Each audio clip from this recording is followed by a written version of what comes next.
So if your MacBook has been feeling a bit slow lately, let me show you something really quick that can actually help speed it up. Most people don't realize this, but every time you turn on your Mac, there are apps that automatically start running in the background, and over time, that can slow things down. Just go to System Settings,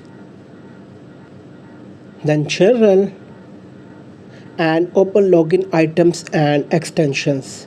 Now under open at login, you'll see a list of apps that launch automatically when your Mac starts. If there are apps you don't really need every time, just select them and remove them using the minus button. That alone can make startup feel much faster.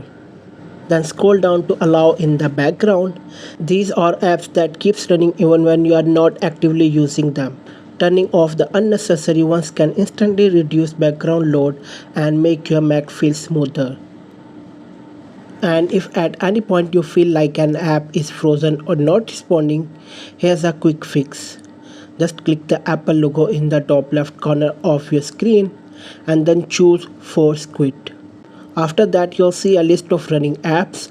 Select the one that's stuck and click Force Quit again to close it completely. It's a simple step, but it can save you from a lot of lag and frustration. And honestly, all of these small things together make a big difference. Less background pressure means your Mac can focus properly on what you are doing. Try it once and you'll probably notice your Mac feeling smoother almost instantly.